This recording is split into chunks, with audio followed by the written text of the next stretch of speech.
देता हूँ। उपस्थित जितने भी हमारे प्रेस के साथी हैं, मैं उन सबका धन्यवाद देता हूँ। साथ ही साथ हमारे बहुत बड़ी संख्या में समाजवादी साथी हैं जो इस घर में भी हैं और बाहर में देख रहा हूँ बड़ी संख्या में जनता और समाजवादी साथी दिखाई दे रहे हैं। हमें दुख है इस बात का कि ब्रजेश राठौर की जान चली गई और लापरवाही की वजह से जान चली गई। जहां सरकार को न्याय देना चाहिए था, संवेदना प्रकट करनी चाहिए थी और दया का भाव रख करके न्याय देने की बात करनी चाहिए थी, और जो दोषी और लापरवाही जिन्होंने की उनके खिलाफ कार्रवाई होती तो परिवार के लोग संतुष्ट होते। लेकिन जहां न्याय की बात होनी चाहिए थी वहां सरकार ने अन्याय किया है और कोई परवाह नहीं की।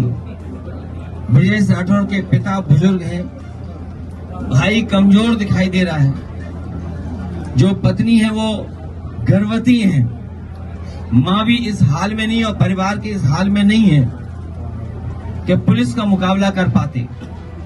जो दुखी होता है, जो संकट में होता है, जो परेशानी में होता है, उसे कई बार दुख में दिखाई नहीं देता है उसे क्या निर्णय क्या फैसला ले।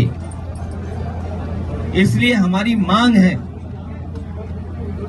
कि जिस लापरवाही की वजह से जान गई है उनके ऊपर कड़ी से कड़ी कार्रवाई हो,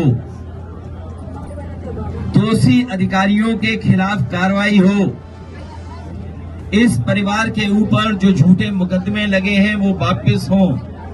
परिवार के साथ साथ सरकार ने दबाव बनाने के लिए, अधिकारियों ने दबाव बनाने के लिए अज्ञात में तमाम लोगों के नाम रखे हुए हैं और अज्ञात इसलिए रखे हुए हैं जिससे किसी को भी परेशान कर सके और वसूल सके, पैसा वसूल लें और अन्याय कर सकें। ये दुखी परिवार है, गरीब है। जो परिवार ने बताया कि घर में आकर के पुलिस ने ताबड़तोड़ जो कुछ नुकसान कर सकते थे, दरवाजे तोड़ना, जहां सामान रखा जाता है वहां उन चीजों की तोड़फोड़ करना, न केवल इनके साथ और इनके सहयोगी और परिवार के लोगों के साथ भी यही व्यवहार सरकार ने किया है।